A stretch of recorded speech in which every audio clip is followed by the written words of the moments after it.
पहले यीशु की मृत्यु के बाद यूसुफ नामक एक धनी मनुष्य जो आप ही यीशु का चेला था, यीशु का शव पिलातुस से मांग कर ले गया और एक नई कब्र पर रख दिया। और उस कब्र के द्वार पर एक बड़ा पत्थर लुढ़का कर रख दिया।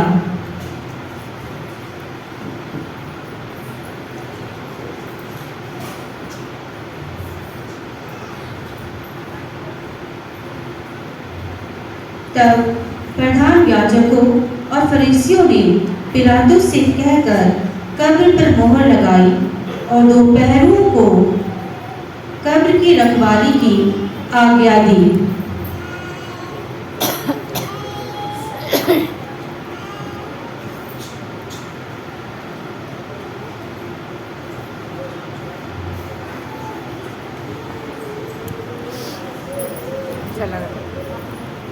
यीशु को सलीब दिए जाने के बाद चेले बहुत ही उदास थे और उनको समझ ना आता था कि अब वे क्या करें। वे बहुत ही दुखी थे। अब हम क्या करेंगे? यीशु के बिना हम कैसे रहेंगे? काश मैं उसे बचाने के लिए कुछ कर पाता।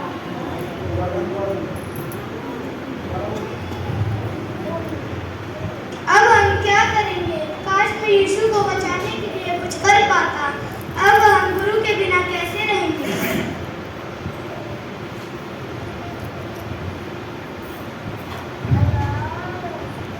यीशु यीशु, मैंने तेरा इनकार किया, लेकिन तू सब जानता था। तूने मेरे से प्रेम किया, लेकिन मैं तेरे को नहीं बता सका। हे यीशु, मुझे क्षमा कर। हे यीशु, मुझे क्षमा कर। हाँ भाई, तुमने सही कहा। काश उस समय हम भागे ना होते। अब हमारा क्या होगा? अब हम यीशु के बिना कैसे रहेंगे? क्या हम फिर से अपनी पुरानी दुनिया में चले जाएंगे?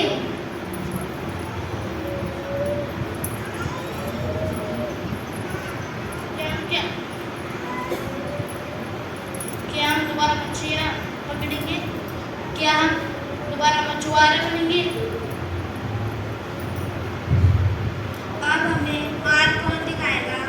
हम गुरु के बिना क्या करेंगे? आओ हम सब अपने अपने कामों पर लौट चले। अब हमारा क्या होगा?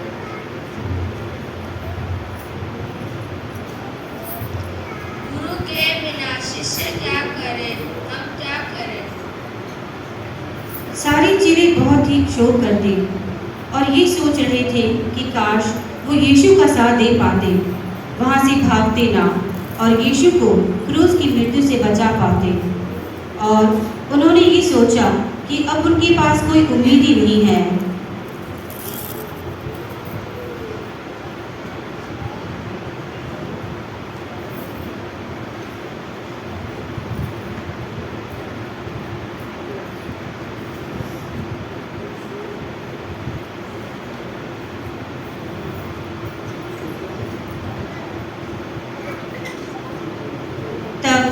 अगला दिन हुआ और मरियम मगदलीनी, मरियम और सलोमी ने सुगंधित वस्तुएं मोल ली कि आकर उस पर मरे।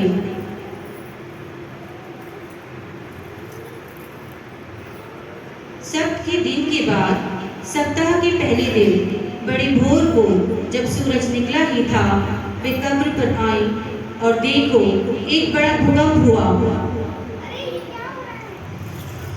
क्योंकि प्रभु का एक दूत स्वर्ग से उतरा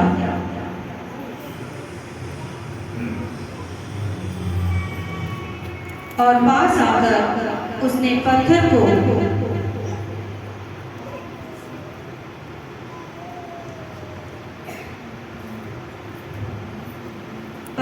लुढ़का दिया।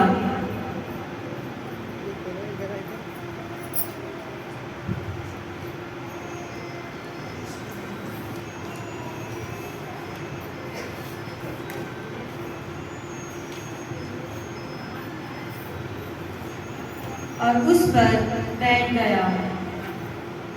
उसका रूप बिजली का सा और उसका वस्त्र पानी के समान उज्ज्वल था।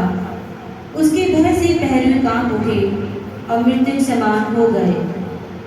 और वे स्त्रियां अपने हाथों में सुगंधित वस्तुएं लेकर यीशु की कब्र पर आईं। लो बहन, जल्दी चलो, मुझे अपने प्रभु के लिए बुलानी है। हाँ, हमें किसी चेले को अपने साथ लाना चाहिए था। हमारे लिए वो बड़ा पत्थर कौन लुटाएगा? हाँ, हमारे लिए ये इतना बड़ा पत्थर कौन लुटाएगा? जब उन्होंने आंखें उठाई तो देखा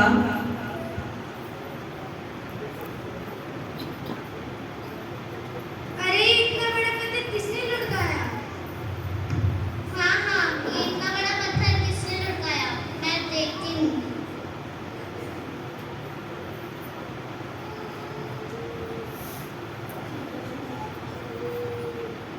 अरे, यीशु नहीं है।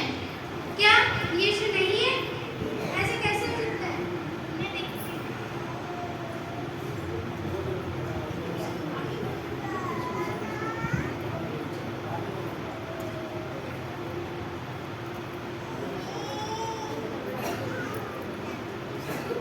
अरे, हमारे प्रभु के लोग आ गए, उसे कौन ले गया? हमारे प्रभु कहाँ गए? उन्हें कौन ले गया? सरदूत ने स्त्री से कहा, चकित मत हो, तुम यीशु को जो क्रूस पे चढ़ाया गया था ढूंढती हो। वह जी उठा है।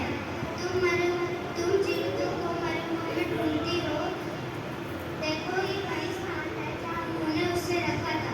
परंतु तुम जाओ और उसके चेले और पतरस से कहो कि वह तुमसे पहले गलील को जाएगा, जैसा उसने तुमसे कहा था, तुम वहीं उसे देखोगे।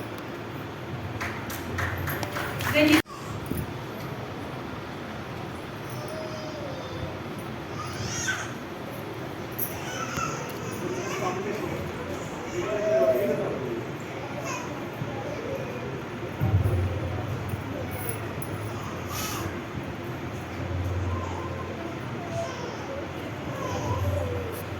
तुम ये डरे हुए क्यों हो? क्या हुआ? क्या हुआ? यीशु वहाँ नहीं है। क्या यीशु वहाँ नहीं है? ये कैसे हो सकता है? ये कैसे हो सकता है? कहाँ है यीशु? हम यीशु की कब्र पर गए थे। हमें अंदर एक सरदूत मिला।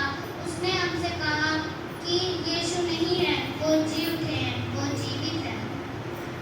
गलील को जाओ, पतरस और उसके बाकी चेलों से कहो, यीशु वहाँ नहीं है, वो जीवित है। हाँ, मुझे कुछ याद आ रहा है। यीशु ने कहा था कि वह तीसरे दिन जी उठेगा और वह हमसे पहले गलील को जाएगा। मैं विश्वास नहीं करता जब तक मैं उन्हें स्वयं खुद न देख लूं और उनके छिदे हुए हाथ न देखूं।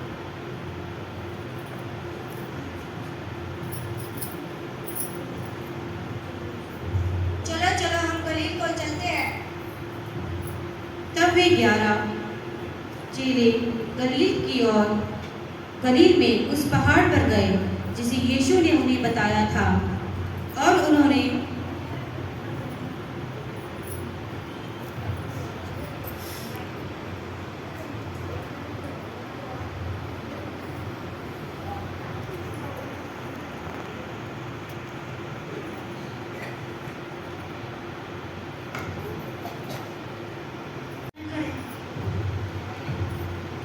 वे सारे चेले गलील में उस पहाड़ पर गए जहाँ यीशु ने उन्हें बताया था।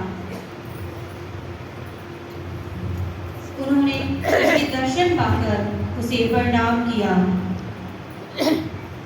तब यीशु ने कहा, तुम चकित क्यों हो?